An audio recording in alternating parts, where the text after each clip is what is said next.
tenured means a job for life? Yep. You can't get fired even if you're bad at it? Not really. Oh, sounds a lot like being a pretty waitress at the Cheesecake Factory.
Hey,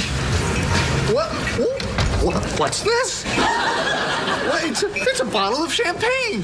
Why is this here? Ross? I guess it's here because I got tenure. Congratulations. This is the single greatest day of my professional career. Gunther, 6 classes. 6? You want me to join you?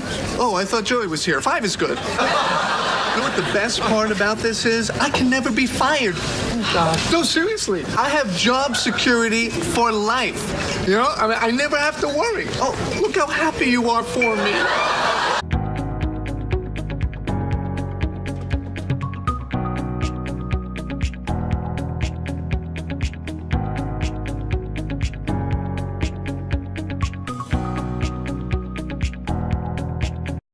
Teacher tenure is job protection for teachers. In California, in as little as 2 years, a teacher can get tenure, make it very difficult for them to be fired or dismissed, even if they're a very bad teacher, so that they're not subject to the whims of different political whims of superintendents and school boards. But in this case, this California judge is finding tenure hurts students and protects bad teachers. This judge found that tenure means it costs too much to get rid of a bad teacher, takes too much time, and in fact, administrators are unlikely to try to dismiss somebody because of how onerous it is.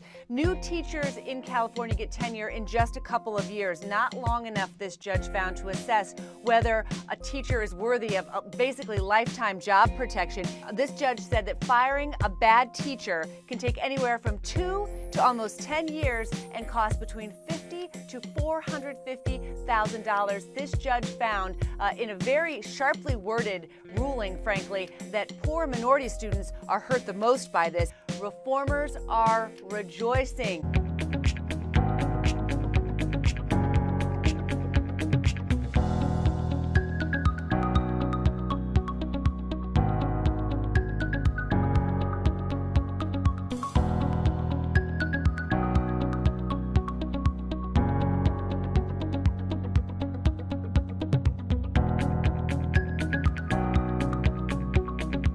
While I disagree with the premise of tenure, if they gave it to me, it wouldn't diminish my output. You know, I'm like the sun. Can't turn this off.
First, we have to examine tenure.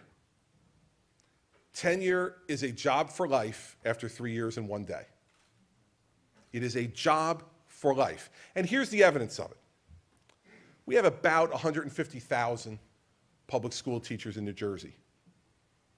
In the last 10 years, how many teachers do you believe were dismissed for incompetence who were tenured teachers? Now, just to keep it in context, that's 10 years at 150,000. That means they had 1.5 million opportunities to do this in the last 10 years. The answer is 17.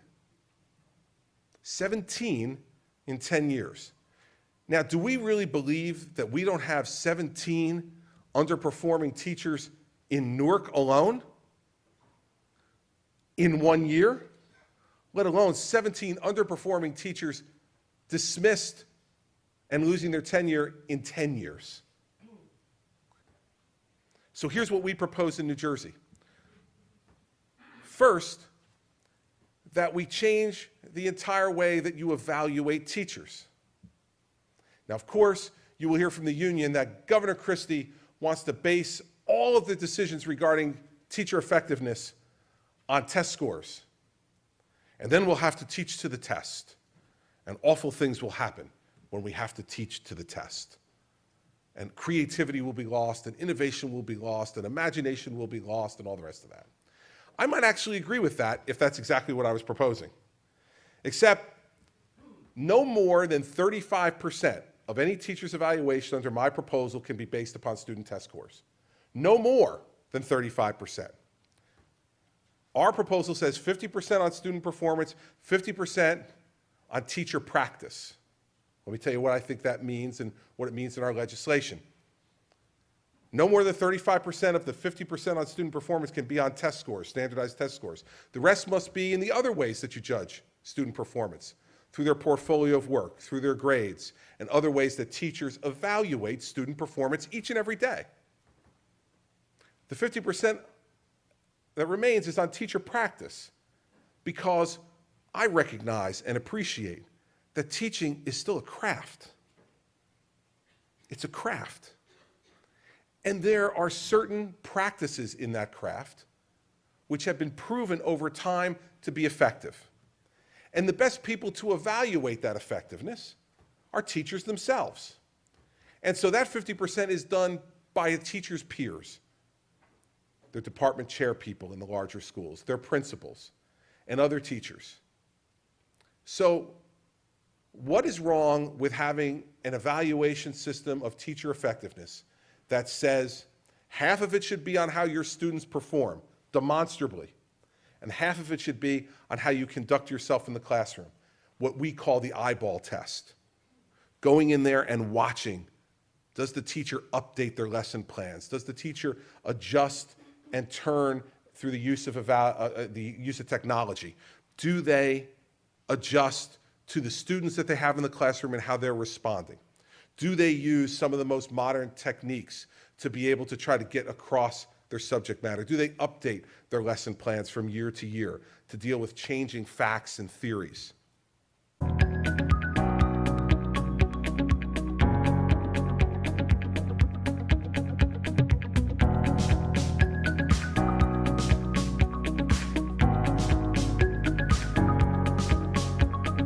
I feel like, there was one mother that talked about, there's weeks of no homework.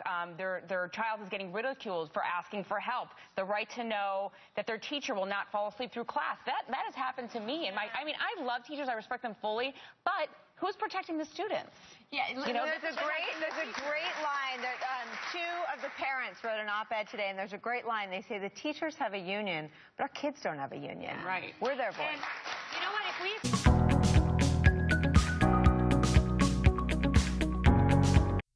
If I just had tenure,